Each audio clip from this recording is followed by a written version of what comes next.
अस्सलाम वालेकुम जी। Omega 3 fish oil के ऊपर बात करेंगे। Omega 3 fish oil, omega 3 fatty acid. बहुत ज़्यादा लोगों ने मुझे रिक्वेस्ट की कि ओमेगा 3 फिश ऑयल के कैप्सूल के फ़ायदे क्या हैं, इसके नुकसान क्या हैं, कितना हमें पर डे लेना चाहिए और कौन से ओमेगा 3 फिश ऑयल के कैप्सूल अच्छे हैं, इसके ऊपर डिटेल से बात करेंगे। सबसे पहले अगर आप मेरे चैनल पर नए हैं तो चैनल को सब्सक्राइब करें, बेल के बटन को दबाएं ताकि मेरी आने वाली हर वीडियो का नोटिफिकेशन आपको मिल सके।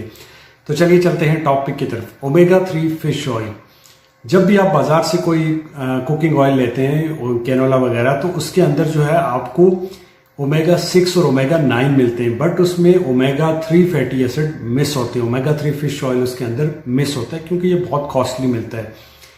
ओमेगा 3 फिश ऑयल बहुत सिंपल जुबान में समझाऊंगा, होप सो आपको अच्छे से समझ आ जाएगी। ओमेगा 3 फिश ऑयल जो है वो हमारी बॉडी में नहीं बनता है, हमें बाहर से लेना पड़ता है, बाहर से उसका सोर्स बनाना पड़ता है। सो हमें बोला जाता है कि आप जो है वो अखरोट खाओ, आप जो है वो अंडे खाओ, आप जो है वो चिया सीड खाओ, आप फ्लेक्स सीड खाओ, सोयाबीन खाओ, इसमें आपको ओमेगा 3 मिलेगा। ये सच है कि इनके अंदर अभी हमें ओमेगा 3 मिलता है, ओमेगा 3 फैटी एसिड इसमें होते हैं। लेकिन आपको ये समझना चाहिए कि ओमेगा 3 फैटी एसिड 3 तरह के होते हैं। एक होता है ALA, एक होता है EPA और एक होता है DHA। ये 3 तरह के ओमेगा 3 होते हैं। अब ओमेगा ये क्या होते हैं इसकी डिटेल में जाने की आपको जरूरत नहीं। ओमेगा 3 जो ये 3 होते हैं, इनमें से जब आप अखरोट खाते हैं, चिया सीड खाते हैं, फ्लेक्स सीड खाते हैं, अंडे खाते हैं, इसके अंदर आपको ALA जो होता है वो मिल जाता है। ALA जो ओमेगा 3 फैटी एसिड होता है वो मिल जाता है। बट आपको EPA और DHA जो ओमेगा 3 फैटी एसिड होते हैं, इनको लेने के लिए आपको जरूरी है कि आपको सैल्मन फिश लेनी पड़ती है, ट्राउट फिश लेनी पड़ेगी, या फिर फिश ऑयल के सप्लीमेंट लेने पड़ेंगे, बाहर से फिश ऑयल के कैप्सूल लेने पड़ेंगे जिनकी हम बात कर रहे हैं।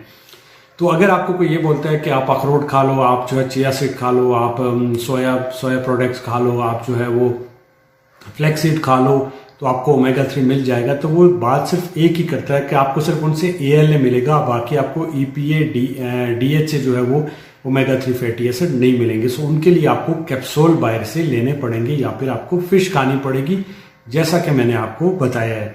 अब इसके फायदे क्या हैं?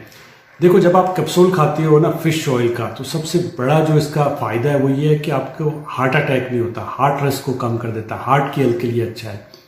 इसके अलावा इसका क्या फायदा है? इसका फायदा ये है कि ये आपकी कोलेस्ट्रॉल लेवल्स को नॉर्मल रखते हैं। आपका जो लो डेंसिटी लाइपोप्रोटीन है, आपका जो LDL है, जिसे आम जुबान में बैड कोलेस्ट्रॉल, गंदा कोलेस्ट्रॉल जिसे कहते हैं, वो जो है उसको जो है वो कम करता है। और जो अच्छा कोलेस्ट्रॉल होता है, गुड कोलेस्ट्रॉल जिसे कहते हैं, जिसे HDL कहते हैं, हाई डेंसिटी लाइपोप्रोटीन, उसको जो है वो बढ़ाता है। ठीक है। इसके अलावा इसका क्या फायदा है? ब्लड प्रेशर, जिन लोगों को ब्लड प्रेशर होता है उन लोगों का ब्लड प्रेशर नीचे लाता है। जब आपका ब्लड प्रेशर नहीं होगा, कोलेस्ट्रॉल नहीं होगा, तो जाहिर है आपको हार्ट अटैक नहीं होगा।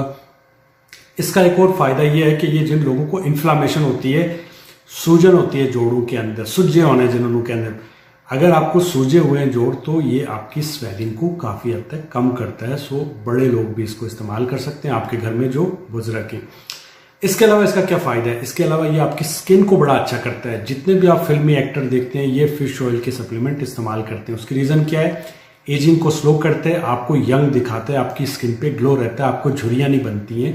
सो ये इसके लिए भी इफेक्टिव है। इसके अलावा आपके बाल जो हैं उनके लिए भी अच्छा है, बालों की जो ग्रोथ होती है उसके लिए भी ओमेगा 3 बहुत अच्छा है, आप ले सकते हैं। इसके अलावा ओमेगा 3 फिश ऑयल आपके इम्यून सिस्टम को अच्छा करता है। इम्यून सिस्टम अच्छा होगा तो आपको, जो लोग बार बार बीमार होते हैं उनका इम्यून सिस्टम वीक होता है। सो अगर आप ये लेंगे तो आप बार बार बीमार नहीं होंगे। इसके अलावा इसका फायदा ये है कि ये आपके जो लड़के हैं उनमें जो स्पर्म क्वालिटी होती है वो कम हो जाती है, लो हो जाती है, और वो जो है वो फ्यूचर में बच्चे जो पैदा करने होते हैं वो नहीं कर सकते, उनके स्पर्म अच्छे नहीं होते। तो स्पर्म की क्वालिटी को अच्छा रखने के लिए भी आप इसको इस्तेमाल कर सकते हैं, और ये स्पर्म की क्वालिटी को बेहतर करता है। इसीलिए जो खवातीन जब आप शादी करते हैं, प्रेगनेंसी प्लान करते हैं, तो आपको बोला जाता है कि आपने फोलिक एसिड की, आयरन की टेबलेट प्रेगनेंसी प्लान करने के 1 महीना पहले से ही लेना शुरू कर देती हैं। क्योंकि आप में खून की कमी ना हो, बच्चा अच्छे से डेवलप हो, क्योंकि आपको लंबे अरसे के बाद जाके पता चलता है 1-1.5 महीने के बाद कि जी आप जो है वो प्रेगनेंसी जो है वो कंसीव कर गए। इसी तरह लड़कों को भी ये 1 महीना पहले, जब आप प्रेगनेंसी प्लान करें तो 1 महीना पहले से ही ये आप ले लें, और आपकी जो वाइफ है वो 100% कंसीव करेगी। आपकी स्पर्म क्वालिटी अच्छी हो जाएगी। अब इसके फायदों के अलावा ये आपकी ओवरऑल हेल्थ के लिए बहुत अच्छा है, आपको लेने चाहिए। अब इसका कोई नुकसान है, इसका कोई मेजर साइड इफेक्ट नहीं है। हाँ ये है कि अगर आप ओवरडोज करेंगे, excess of everything is bad, so overdose की तरफ ना जाएं।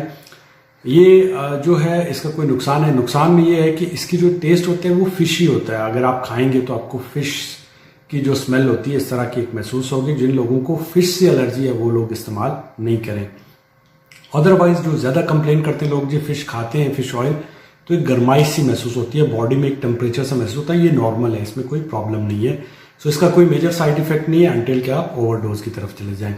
अब एक और सवाल, पर डे रिक्वायरमेंट कितनी है? पर डे हमें जो है वो 600 मिलीग्राम जो है इसकी रिक्वायरमेंट है, बट जब भी आप किसी जगह से जाके लेंगे वो आपको 1 ग्राम के अंदर ही देगा। सो आप 1 ग्राम में ले सकते हैं, कोई इशू नहीं है। अब एक और सवाल जी कि कब लेना चाहिए? ये लेना चाहिए हमें दिन के खाने के बाद, आफ्टर लंच ज्यादा बेहतर है। ब्रेकफास्ट के बाद भी ले सकते हैं। 30 मिनट के बाद आपने ये लेना है, खाना खाने के 30 मिनट बाद 2 बड़े ग्लास पानी के साथ।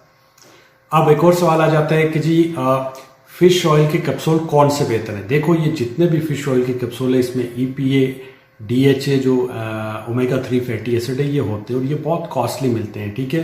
सो ये आपको नॉर्मल नहीं मिलेंगे, आपको पता होगा फिश भी जाहिर है सस्ती नहीं मिलती है, तो आपको ये कॉस्टली मिलेंगे बाहर से। किसी भी ब्रांड का, किसी भी कंपनी का लेके इस्तेमाल करेंगे कोई प्रॉब्लम नहीं है, बिला झिझक आप इस्तेमाल कर सकते हैं, बट ओवरडोज नहीं करनी है। एक दिन में एक ले सकते हैं। अब एक और सवाल, कितने अरसे तक इस्तेमाल करना चाहिए? इस सवाल का जवाब यह है कि आप 1 से 2 महीने तक इसको रेगुलर ले सकते हैं। 2 महीने के बाद आप 15 दिन का गैप देके फिर स्टार्ट कर सकते हैं, या फिर आप जो है वीक के अंदर एक कैप्सूल ले सकते हैं मेंटेनेंस के तौर पे। होप सो कि वीडियो आपको अच्छी लगी होगी। वीडियो अच्छी लगे तो चैनल को सब्सक्राइब करें और इसी तरह के इन्फॉर्मेशन वीडियोस के लिए, इन्फॉर्मेटिव वीडियोस के लिए मेरे चैनल को सब्सक्राइब करें, वीडियोस देखते रहें, दुआओं में याद रखें। अल्लाह हाफिज।